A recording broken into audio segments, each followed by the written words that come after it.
देखिए, धनबाद रेल मंडल संसदीय समिति की बैठक में जनप्रतिनिधियों ने अपने अपने संसदीय क्षेत्रों से जुड़े मुद्दों को जोरदार तरीके से उठाया।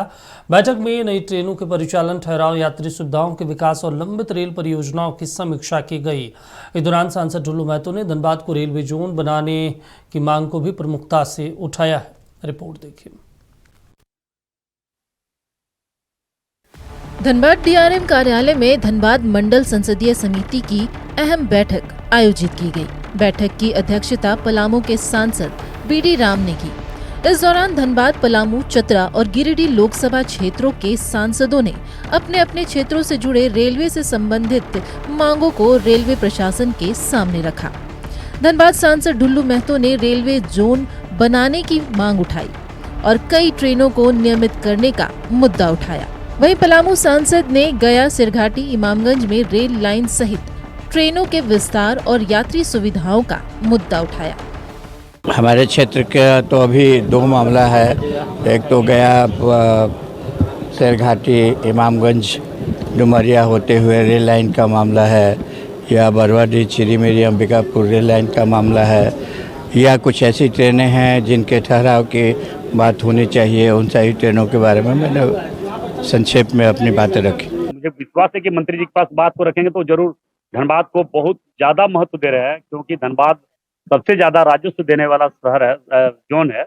इसलिए धनबाद को जरूर महत्व देते हुए, प्राथमिकता देते हुए यहाँ पे हर काम करने का काम करेंगे। तो हम लोग धनबाद से जो दिल्ली, धनबाद से मुंबई, धनबाद से जो ट्रेन चल रही है, सारा ट्रेन को रेगुलर कैसे करेंगे, इसके बात तो हम रखे हैं। हाँ, धनबाद को रेल जोन बनाने के लिए, क्योंकि ये सच्चाई है, धनबाद में सबसे ज्यादा धनबाद के इस जोन से ही सबसे ज्यादा राजस्व देता है, और धनबाद का जोन दूसरे प्रदेश में है, वहाँ रहे, हमको कोई आपत्ति नहीं है, मगर धनबाद में भी रेलवे जोन बनना चाहिए। मंडल संसदीय समिति की बैठक का मुख्य उद्देश्य संसदीय क्षेत्र के अंतर्गत आने वाले रेलवे स्टेशनों पर यात्री सुविधाओं का विस्तार, नई ट्रेनों के परिचालन और रेल परियोजनाओं की प्रगति की समीक्षा करना होता है। इस बैठक में चतरा के सांसद कालीचरण सिंह ने भी अपने क्षेत्र की दो प्रमुख समस्याओं को उठाया, जबकि गिरिडीह सांसद चंद्र प्रकाश चौधरी ने भी अपने क्षेत्र के समस्याओं के समाधान की मांग रखी। जो इतनी बड़ी आबादी है, बच्चे वहाँ से कॉलेज जाते हैं, मिलिट्री मैन लोग आते जाते, सर्विस होल्डर है, दो ब्लॉक, बहुआडांड, गारू, बारवाडी, तीन ब्लॉक उस पर निर्भर है। वो विस्थापन का समस्या वन का, पर्यावरण का हवाला देगा। मैं सबसे पहले उसका विरोध किया और मैंने कहा कि इस रेलवे स्टेशन तो देश की आजादी के पहले से लगा हुआ था, आप उसको छेड़छाड़ ना करें, उसको परमिट ना करें अलग ले जाने का।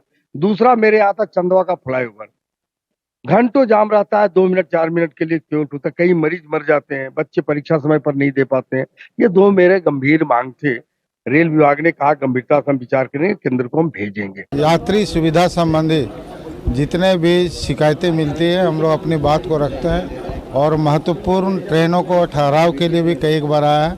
कहीं पर हम लोगों का रेलवे ब्रिज बनाना है, कहीं पे अंडरपास बनाना, जो कहीं पैसेंजर्स को स्टेशन में अमृत भारत योजना के तहत जो हमारा स्टेशन में काम चल रहा है, उन सारी चीज़ों को पब्लिक के सुविधा के लिए जितना भी आवश्यकता होता है, हम लोग अपना सुझाव भी देते हैं और काम भी हो रहा है। बशर्ते काम में धीमी गति है तो हम लोग निर्देशित किए हैं कि इसको तेज गति से किया जाए ताकि लोगों को सुविधा मिले। पूर्व मध्य रेल महाप्रबंधक छत्रसाल सिंह की मौजूदगी में आयोजित बैठक में तमाम मांगों और सुझावों पर गंभीरता पूर्वक विचार विमर्श किया गया।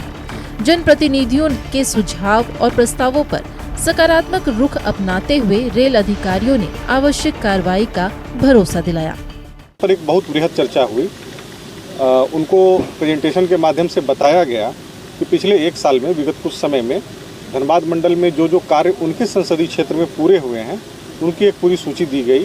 बताया गया क्या क्या काम हुए हैं और कौन कौन से कार्य स्वीकृत हैं, जो अलग अलग चरण में या तो अभी जिन पर प्रस्ताव पर आगे बढ़ करके काम चल रहा है, प्रगति पर है कार्य, अथवा जो कार्य प्रस्तावित हैं उनके बारे में भी पूरा कुछ बृहद बताया गया। उनकी कुछ जिज्ञासाएं थी अलग अलग क्षेत्र को लेकर के, अपने अपने कुछ प्रोजेक्ट को लेकर के, जिनको बताया गया कि वो किस स्थिति में है। रेलवे अधिकारियों और जनप्रतिनिधियों की इस बैठक का सबसे बड़ा फायदा ये है कि रेल मंत्रालय अब जनता की जरूरतों के मुताबिक नई रेल लाइनों या ट्रेनों की शुरुआत कर सकता है। इस बैठक के बाद क्षेत्र के लोगों को रेलवे से बेहतर सुविधाएं मिलने की संभावना बढ़ गई है।